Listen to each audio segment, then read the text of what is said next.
Hello hi welcome back to మనటెక్పీడియా. ఈరోజు మనం ఒక ఇంట్రెస్టింగ్ టాపిక్ మాట్లాడదాము.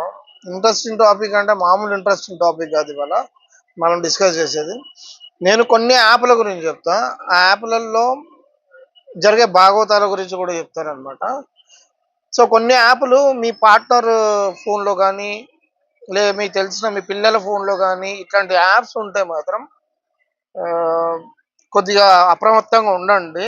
అది ఈవెన్ హస్బెండ్స్కి అయినా సరే, వైఫ్స్కి అయినా సరే, తల్లిదండ్రులకైనా సరే, ఎవరికైనా సరే నేను ఇది ఒక వార్నింగ్ లాగా ఇస్తున్నాను. ఎందుకంటే ఈ యాప్లు ఉన్నాయంటే మీ పిల్లల లైఫ్ కానీ, లేదా భార్యాభర్తలు ఉంటే మీ ఫ్యామిలీ పరంగా లైఫ్ కానీ టోటల్గా పాడైపోతుంది. సో ఈ యాప్ల గురించి మనం ఒక్కసారి డిస్కస్ చేద్దాము. ఈ యాప్లో ఏమేమి జరుగుతాయి కూడా నేను నెక్స్ట్ వీడియోలో ప్రూఫ్తో సహా బయట పెడతా. అండ్ రెండోది ఏంటంటే ఈ యాప్లలో ఇక నీకు ఎక్కడ లేని దరిద్రం ఉంటుంది కదా. నీకు ఈ ఇన్స్టాగ్రామ్ కంటే కూడా పెద్ద దరిద్రాలు ఉంటాయి అన్నమాట. ఇన్స్టాగ్రామ్లో ఏదో బేసిక్గా మనం ఈ రీల్స్ చూస్తాము, మాట్లాడుకుంటారు, అంతవరకే ఓకే. కానీ ఇవి కాకుండా మనకు తెలియకుండా కొన్ని యాప్స్ ఉంటాయి. ఈ యాప్స్ వల్ల మన జీవితాలే ఖరాబ్ అవుతుంటాయి. ఎదుటి వాళ్ళ లైఫ్ పాడైపోతుంటుంది, ఎదుటి వాళ్ళ సంసారాలు పాడైపోతుంటాయి. ఈ యాప్లు మీ వాళ్ళ దాంట్లో ఎవరి దాంట్లో ఉన్నా సరే వెంటనే మీరు డిసైడ్ అవ్వండి.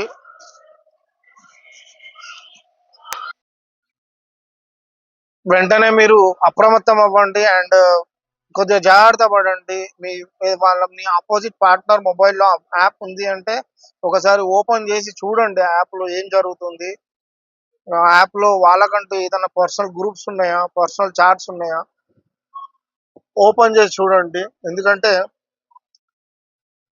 ఈ యాప్లలో జరిగే దళిద్రం నేను ఇందాక చెప్పినట్టు యాప్లలో జరిగినంత దళిద్రము ఇంకెక్కడ జరగదు. ఈ యాప్లలో జరిగినంత మోసాలు ఇంకెక్కడ జరగదు. ఇక్కడ మోసాలు ఎవరో పెద్ద స్కామర్స్ చేయరు, ఒకరికొకరు చేసుకుంటారు అనమాట మోసాలు. అండ్ ఇక్కడ టార్గెట్స్ అని చెప్పేసి జనాలను మోసం చేయడంలో నంబర్ 1 ఉంటారు. అది ఎవరైనా సరే, అమ్మాయిలైనా అబ్బాయిలైనా. పర్టికులర్గా చెప్తున్నా, పర్టికులర్గా ఒక్కరికని నేను చెప్పట్లే. అమ్మాయిలైనా సరే, అబ్బాయిలైనా సరే, ఎవరైనా సరే మోసం చేయొచ్చు. అండ్ ఇన్ కేస్ ఒకవేళ మీ పిల్లలు కానీ మీ వాళ్ళు ఎవరైనా సెన్సిటివ్ ఉంటే మాత్రము అక్కడ వేరే దారి తీసే ఛాన్సెస్ ఉంటాయి అన్నమాట. సో ఈ యాప్లలో నంబర్ 1 యాప్ షేర్ చాట్. ఈ షేర్ చాట్ అనే యాప్ ఇన్ కేస్ ఒకవేళ మీ వాళ్ళ దాంట్లో మొబైల్లో, మీ భార్య మొబైల్లో కానీ, మీ భర్త మొబైల్లో కానీ, మీ పిల్లల మొబైల్లో కానీ ఈ యాప్ ఉంది అంటే వెంటనే యాప్ అన్ఇన్స్టాల్ చేయించండి. అండ్ వన్ మోర్ థింగ్, ఒకసారి యాప్ ఓపెన్ చేసి మొత్తం డీటెయిల్గా చూడండి. రెండోది ఇంకోటి ఏంటంటే స్నాప్చాట్. మూడోది దోస్తి అని ఇంకొక యాప్. నాలుగోది ఫ్రెండ్ యాప్ అని చెప్పేసి ఈ మధ్యలో యాడ్స్ బాగా చేస్తున్నారు. ఈ యాప్స్ ఎన్నైతే ఉన్నాయో ఈ యాప్స్లలో యంగ్స్టర్స్ చాలా తక్కువ. అంటే యూత్ పాడైపోతుందా లేదా అనేది నేను పక్కకు పెడితే, అంటే అక్కడ ఫ్రెండ్షిప్ వస్తుందా, ఫ్రెండ్షిప్ కుదురుతుందా లేదా అనేది నేను పక్కకు పెడితే, ఇక్కడ మ్యారేజ్ అయిన వాళ్ళు ఎక్కువ ఉంటారు. మెయిన్ పార్ట్ ఏంటంటే మ్యారేజ్ అయిన వాళ్ళు ఎక్కువ ఉంటారు. భర్తలు ఆఫీస్లో పోయినప్పుడు భార్యలు ఉంటారు, భార్యలు ఆఫీస్కి పోయినప్పుడు అక్కడ వాళ్ళు ఆఫీస్ కాడనే భర్తలు ఉంటారు. ఈ గ్రూప్లలో టైం పాస్కి ఇందులో తిరుగుతారు, కానీ అది టైం పాస్ పోయి వేరే దారులు తీసే ఛాన్స్ ఉంటుంది. సో అప్రమత్తంగా నేను ఇవి చెప్పాల్సి వస్తుంది. ఎవరైనా సరే మీ మొబైల్లో ఇట్లాంటి యాప్స్ ఉంటే వెంటనే డిలీట్ చేయండి. లేదు మీరు లైవ్గా చూసుకుంటా అంటే ఒకసారి షేర్ చాట్ అనే యాప్ ఇన్స్టాల్ చేసి అందులో కొన్ని గ్రూప్స్ ఉంటాయి. ఆ గ్రూప్స్లలోకి వెళ్ళి ఒకసారి మీరు జాయిన్ అయ్యి చూడండి. వాళ్ళు పెట్టే ముచ్చట్లు మీకు అర్థమవుతుంది, వాళ్ళు చేసే చేష్టలు మీకు అర్థమవుతుంది, వాళ్ళు చేసే భాగవతాలు మీకు అర్థమవుతుంది.